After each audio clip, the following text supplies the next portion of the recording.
Greetings everyone and welcome to my review of the 75302 LEGO Imperial Shuttle. So, I'm gonna get onto the actual stand and get into the ship.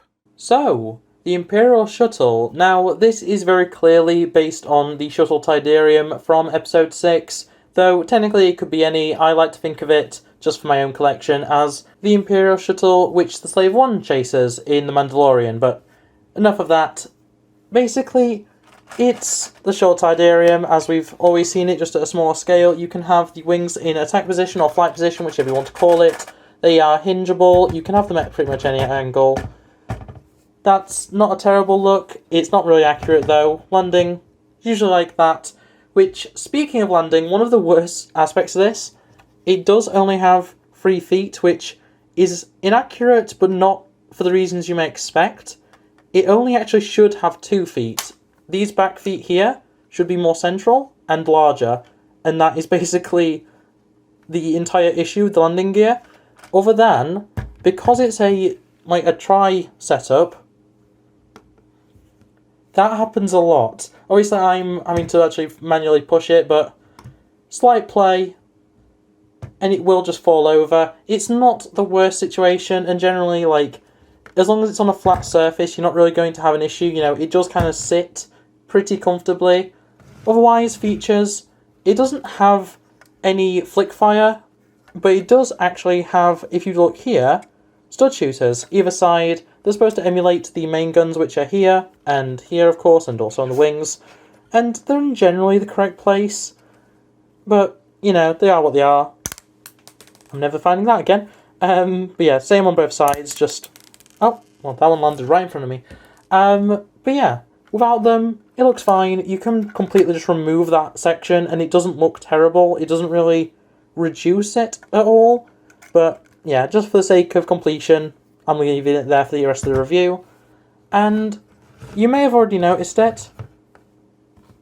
There's a chin, which makes no sense for the design. It's inaccurate, for one, but also it doesn't look great.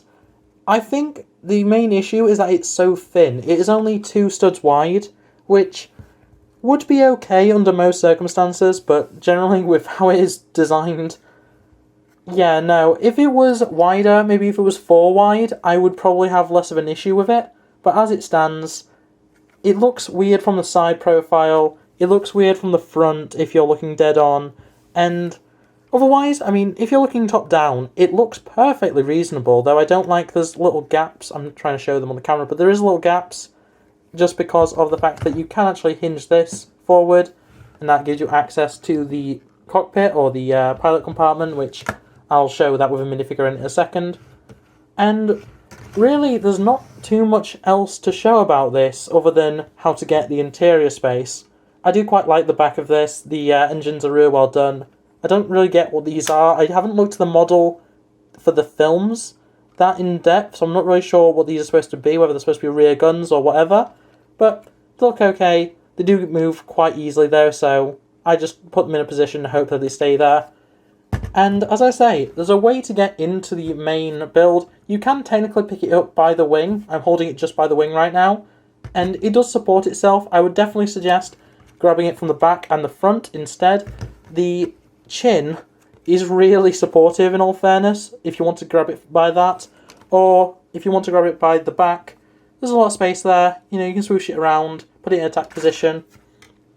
It works really well. It's very swooshable, as Jank Bricks would say. But as I say, there is a way to get to the interior, and that is a little mechanism right here. You can see the little grey knob. Just press that and pull back. The entire wing pulls back, and that gives you access to an okay interior. Not really too much to offer there. It's got space for 2 characters, which I'll get to in a second. But overall, it's fine. It's not unreasonable, and when you only get 3 figures total in the set, it does make sense to only have room for 3 figures, which, speaking of which, may as well get onto them now. So first up, we have the Imperial pilot, or Imperial officer, or whatever they want to call it. And this is a really common figure. I do actually have this figure already exactly as is.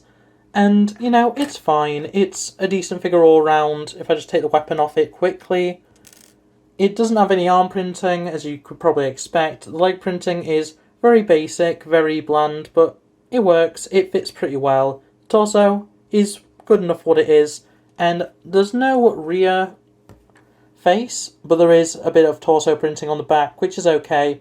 Overall, it's a decent figure, and, you know, for a Imperial pilot, it's not terrible. I do very much like the insignia on the hat, and if I just quickly take that hat off, without destroying the stand, yeah, it's a decent print. I wouldn't say it's the best by any means, but it's okay. Next up, we have Return of the Jedi style Luke Skywalker, along with his green lightsaber and a pair of handcuffs, which you're just told to give them to him rather than put them on him, which is kind of weird because he should be locked up for this scene, but digressing, it's a very good figure. It's nicely detailed. I'm pretty sure this is the one from the throne room battle, which is fine, it works, it's the correct figure in all fairness. The hair is a very nice tan colour, it works.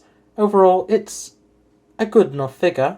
Removing the hair and accessories, you can see the full face, which is pretty confident. Obviously, you've got the one black hand and the one flesh tone hand, which is accurate. And as for the back, the detail is fine, it's very basic, but is what it is, and a more determined, angry-ish face, not quite as calm as the other one. And the final figure for this set is Darth Vader. Now, unfortunately, this isn't the newer version that has the printed arms, it's just the plain black arms. It was also, for some reason, the older style paper cape, which I'm not sure why that is. I was pretty happy with the new style cloth capes, but in any case, it works. The printing, generally, is really good. It's the same we've had for, I believe, 4 years now, along with the new head mould, which we've had for, as I say, about 4 years now.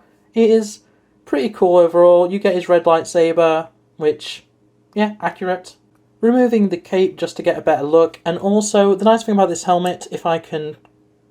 I need a better stand here, but yeah, if you take off the helmet, you do get a bit of a neck bracket, which is accurate to the film, and, you know, the facial print, pretty good. It's very much episode 6. You could kind of use it for any time period, but it works best for episode 6, which is accurate to the actual film, and yeah, it's okay. As for the back print for the head, just a bit of scarring, no alternate face print, and the back print is actually really good to say it will be always covered with a cape.